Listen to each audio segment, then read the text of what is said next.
उसके मन पर समाज की सेवा के निस्वार्थी भाव से संस्कार किए हमारे संगठन ने, और उसने ये तय किया कि मुझे ये करना है, मैं करूंगा। और कठिन परिस्थिति में डॉक्टर हर्षवर्धन जी ने इस कार्य को स्वीकार किया और हमारे देश को पोलियो मुक्त करके दिखाया। यह उदाहरण हमारे सामने है। अगर आप में से हर व्यक्ति मेरे सहित अगर डॉक्टर हर्षवर्धन बन जाए तो देश सभी समस्याओं से मुक्त हो जाएगा। कोई कठिन नहीं है, मेरे ऊपर विश्वास रखो। मैं जब मंत्री था तो सरकार के 5 करोड़ थे, मुझे बहुत बड़े ब्रिजेस और फ्लाईओवर बनाने थे। तो मेरे मुख्यमंत्री ने कहा, यार तुम कैसी बात करते हो, जब भी आते तब करोड़ों में बात करते हो, 5,000 करोड़ 4,000 करोड़, क्या तुमको क्या कुछ दिमाग घूम गया क्या? बोले आपका। मैंने बोला क्यों हुआ?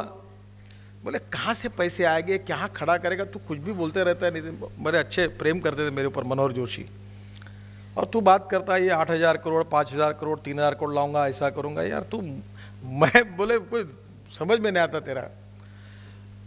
तब मैंने उनको कहा, सर मेरे, सर कहते हैं उनको, मेरे ऊपर विश्वास है क्या? बोले पूरा है। भाई ईमानदारी से काम करो, ऐसा लग रहा है क्या आपको? बोले लग रहा है। तो बोला बस मैं बोलता हूँ वहाँ साइन करते जाओ, देखो मैं किया कि नहीं, पक्का करके दिखाऊंगा। और इस बात पर उन्होंने साइन की। आप बिलीव नहीं करोगे, मैं कैपिटल मार्केट में गया, 5 करोड़ की इक्विटी थी, मैंने सरकार की प्रॉपर्टी टेम्पररी हमारे कारपोरेशन में ट्रांसफ़र कर दी, 600 करोड़ के एसेट दिखा दिए और 4,000 करोड़ कैपिटल मार्केट से लोगों से खड़े किए। 2.5 साल में 8,000 करोड़ के काम किए। अब पैसे भी वापस हो गए, कोई ज़रूरत नहीं, कोई ऑडिट नहीं, कोई फॉडिट नहीं, कोई सीएजी नहीं, कोई लेना नहीं, कोई देना नहीं। 3600 करोड़ का एक्सप्रेस हाईवे का टेंडर था, बॉम्बे पुणे एक्सप्रेस हाईवे का, रिलायंस का, लोवेस्ट था। मैं देता तो गलती कुछ नहीं होता, मैंने रिजेक्ट किया और 1650 करोड़ में बना, 2,000 करोड़ बच गए। 1800 करोड़ के फ्लाईओवर 1,000 करोड़ में बने और सब काम हो गया, और 2.5 साल में हो गया, देखते देखते हो गया। हो सकता है। If there is a will there is a way, if there is no will there is only survey, discussion, seminar, committee, sub committee and research group. मैं कभी कभी कहता, I like people who can get the things done. कैसा है वो, समस्या कैसी है, वो लोग कैसे आते नहीं, वो फलाना कोऑपरेशन करता नहीं। मुझे बहुत बार लोग बताते, पार्टी में मंत्री भी बताते, ये ऐसे गाने गाने वाले, बीजेपी में ऐसे लोगों की कमी नहीं है। बहुत साहब बहुत कठिन है सर, पैसे नहीं है पार्टी में, वो कार्यालय का ऐसा हुआ ढकाना। मैं बोला यार तुम ये समस्या और ये फालतू बातें मत समझाओ, तुमको जिम्मेदारी दी ना, डू और डाई। एक तो काम करके ला, नहीं तो तू घर के दे, घर चला जा। ये समस्या और अड़चने हमारे पास। मैं अपनी समस्या गिनाता हूँ क्या? मेरे सामने भी बहुत समस्या, पर मैंने कभी अभी तक मेरे जिंदगी में, I don't want to spend a single minute related with my problems. मैं अपनी समस्या कभी किसी को बताता नहीं। मैं इतना ही समझता हूं कि मुझे समस्याओं पर मात करके उस जगह पर ले जाना है पार्टी को, ये मेरा काम है, डू और डाई।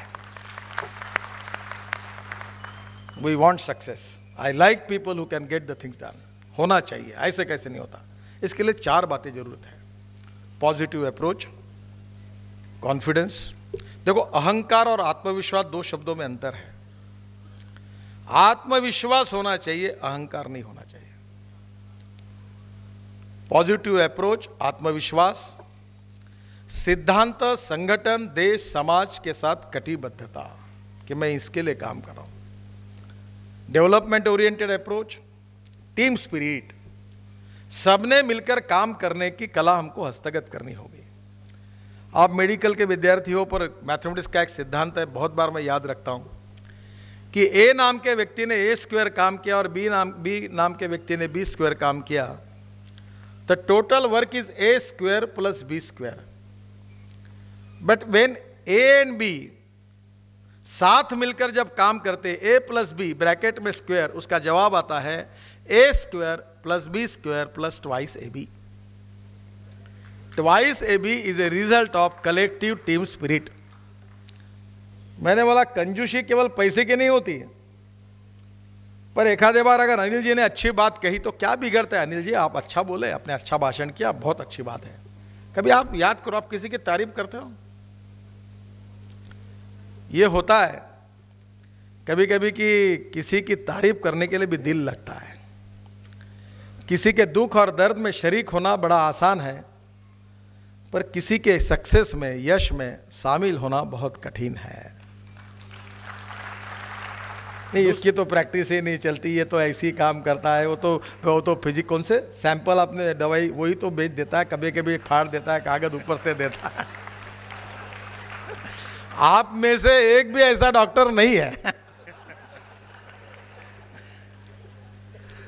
तो दूसरे के बारे में बहुत बोलता है, आप ऐसे नहीं है।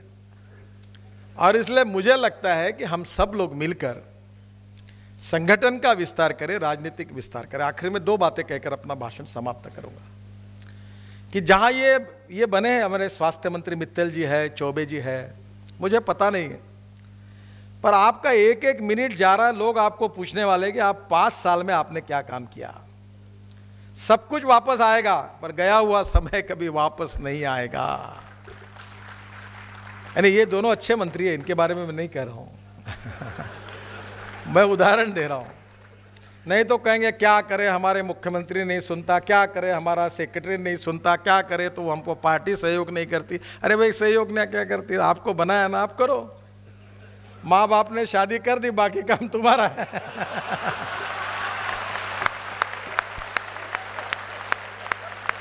आप जिसके लिए जो तालियां बजा रहे हैं वो मेरे कहने के मन में नहीं है।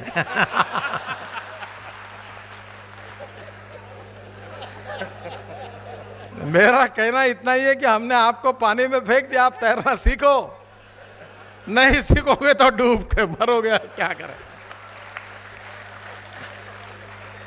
मैं थोड़ी कह सकता हूं मुझे अध्यक्ष क्यों बनाया, ढकलने वाले ने ढकल दिया। I want to make at any cost success story, no option with मी।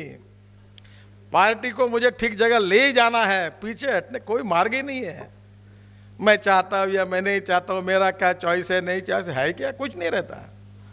एक बार अगर आप किसी भी प्रोफेशन में, किसी में अगर जाओगे तो सक्सेस स्टोरी बनानी पड़ेगी। और इसलिए आने वाला हर मिनट आपके जीवन का एक एक समय कम कर रहा है। पंडित जवाहरलाल नेहरू जी की एक बहुत अच्छी किताब है, मेरा बचपन।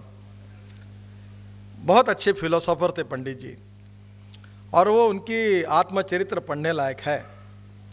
उन्होंने कहा कि जिस दिन मेरा जन्मदिन होता था, उस दिन मैं सुबह, मुझे स्नान किया जाता था, अच्छे कपड़े पहनाए जाते थे, फिर मुझे एक तराजू में बिठाकर मिठाई बांटी जाती थी, फिर मैं गोल्ड और इसके सब अच्छे अच्छे कोई लॉकेट है ये सब पहनाया जाता था, मैं मिठाई बांटता था, लोग आते थे मुझे प्रेजेंट करते थे, बड़ी खुशी होती थी, बहुत आनंद होता था। और रात को जब सोते समय मैं अपने बेड पर सोता था, तब मैं याद करता था कि मेरा जन्मदिन तो आज अच्छा हुआ है, पर मेरा आने वाला हर जन्मदिन मुझे मेरे बुढ़ापे की याद दिला रहा है, क्योंकि धीरे धीरे मेरी उम्र बढ़ रही है। तो ये तो पक्का है, ये अमरत्व नहीं है, मंत्री को नहीं, मुख्यमंत्री को नहीं, प्रधानमंत्री को नहीं, किसी को नहीं। ये तो फास्ट फूड दुकान है मित्तल जी। ये 1 डे क्रिकेट है 2020। तुम कौन से बैट से खेल रहे हो, क्रॉस खेल रहे हो कि कुछ नहीं, छक्का या चौका मारोगे तो स्कोर होगा। नहीं नहीं, मैं तो 20 भी ओवर खेला, मैंने भले 5 रन निकाले, पर आउट नहीं हुआ, पर मैं खेला। तो ये रब का फेयर करने से क्या होगा, इससे कोई फायदा नहीं। पूरा हर चीज को सुधारना होगा। जनता की, लोगों की अपेक्षाएं हमारे जहां हम शासन में वहां है। आपके सहयोग से हम गुड गवर्नेंस के हिसाब से हमारी स्वास्थ्य डिपार्टमेंट की पॉलिसीज कैसे बनाएं, किस प्रकार के सुधार करें, किस प्रकार की नीति अपनाएं, किस प्रकार से लोगों को अच्छी सुविधाएं प्राप्त करके दे, किस प्रकार के नियम बनाए, इसका विचार करना, इसकी दिशा तय करना, ये एक काम है। फिर आयुर्वेद में हो, होम्योपैथी में हो और नेचुरोपैथी में हो, ये जो जितनी बातें, उसका एक अच्छा अध्ययन करके एक नीति बनाई है। अगर हम दिल्ली में आएंगे तो हमको किस प्रकार से इस देश की नीति बनाना है, ये दूसरे पार्ट में भी सोचिए।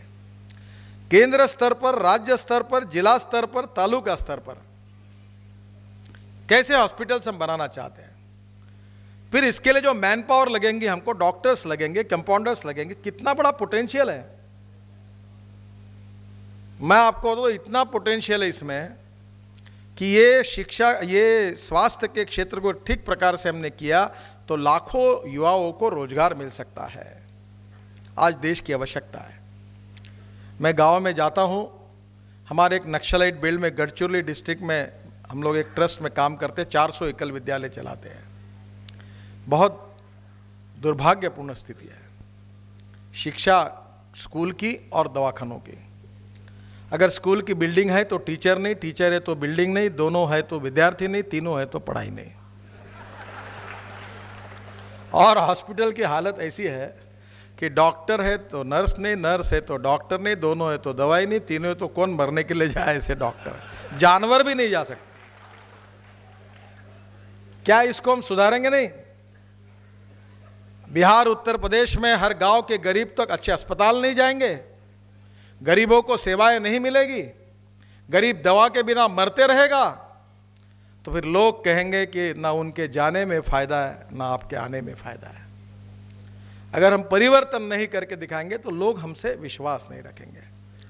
और इसलिए सभी फ्रंट पर हमको नीतियां बनानी पड़ेगी, और ये बनाने का लक्ष्य भारतीय जनता पार्टी का है। स्वास्थ्य के क्षेत्र में, शिक्षा के क्षेत्र में, विज्ञान तंत्र विज्ञान के क्षेत्र में, कृषि के क्षेत्र में, ऐसे अनेक क्षेत्र 58 सेक्टर हमने निकाले हैं। मैं बायोफ्यूल में काम करता हूँ, इथेनॉल, बायोडीजल, बायोमिथेनाइजेशन, सीएनजी। मेरा विश्वास है कि 4,70,000 करोड़ का इंपोर्ट है क्रूड का, और मैं तो मानता हूँ कि इस देश का किसान पेट्रोल डीजल तैयार कर सकता है, सीएनजी तैयार कर सकता है। क्यों इंपोर्ट हो रहा है? सुदर्शन जी बार बार कहते थे हम लोगों ने बहुत कुछ कर लिया। अभी तो हम 5 रुपए सस्ता पेट्रोल बेच सकते हैं, और ये सब कर सकते हैं। मैं खुद कर रहा हूँ, ये संभव है। ये देश की आर्थिक स्थिति बिगड़ी है, इसके कारण इतने बड़े इंपोर्ट के कारण बदली है। समाज के हर क्षेत्र में अगर हम गुणात्मक परिवर्तन करेंगे, सही दिशा में समाज को और देश को लेकर जाएंगे, लोगों को सही सेवाएं उपलब्ध करा कर देंगे, और जब सब जगह पर अच्छा कार्य होगा तो देश में अच्छा कार्य होगा, और हिंदुस्तान दुनिया की नंबर 1 की ताकत बनेगी, निश्चित बनेगी। ये ताकत हम में है, और आपके क्षेत्र में इसकी नीति बनाने की जिम्मेदारी आपकी है। देखिए, निराश होने का कोई कारण नहीं है। 18वीं सदी जब थी तब सब तरफ मुगल सल्तनत का बोलबाला था। जब 19वीं सदी आई तब सब तरफ अंग्रेजों का यूनियन जैक लहराने लगा था। कल मैं लंदन में था, एक 8-10 दिन 15 दिन पहले हिंदुजा जी के यहाँ चाय के लिए गया था। बहुत लोग इकट्ठा हुए थे, मुझे बड़ी खुशी हुई। वो पंचम जहाज वाला राजवाड़ा उनने खरीदी किया था, और विक्टोरिया रानी को घर के बाहर उनका पुतला खड़ा किया था। तो मैंने कहा कुछ ना कुछ करो हिंदुजा जी, जिंदगी में आपने एक तो अच्छा काम कर दिया कि रानी को यहाँ खड़ा कर दिया। तब मैं वहाँ देख रहा था, तब अंग्रेजों के इसमें आज लंदन में जिधर उधर भारतीय दिख रहे थे। तो 19वीं सदी यूनियन जैक सब तरफ था, दुनिया में था। 20वीं सदी जब आई तो अमेरिका एक इकोनॉमिक सुपर पावर करके पूरे दुनिया में अमेरिका का बोलबाला था। आज अमेरिका भी हिल रही है। मेरे कार्यकर्ता भाइयों और बहनों, 21वीं सदी ये इंफॉर्मेशन टेक्नोलॉजी और बायोटेक्नोलॉजी की है। ये हिंदुस्तान की है, हमारी सबकी और आपकी है। हम दुनिया की ताकत बन सकते हैं। We have got all potential, हमारे सभी क्षमता है। We are a rich nation with a poor population. हमारे सही पॉजिटिव नेतृत्व के आधार पर इस देश के राष्ट्रीय पुनर्निर्माण के द्वारा हम हिंदुस्तान को दुनिया को नंबर 1 की ताकत बनाएंगे। यही हमारा सपना है। सबके साथ न्याय होगा, सबके विकास के बराबरी के अवसर मिलेंगे।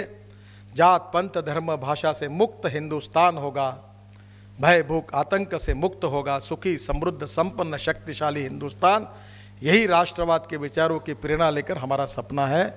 डॉक्टर हो, प्रोफेसर हो, चार्टर अकाउंटेंट, सभी को इस कार्य में जोड़ना, कार्यकर्ता बनाना, हमारे विचारधाराओं की सही दिशा उनको मालूम करना, और उन सब को जोड़कर ये राष्ट्र के पुनर्निर्माण का काम करके आगे ही जाना, यही हमारा संकल्प है।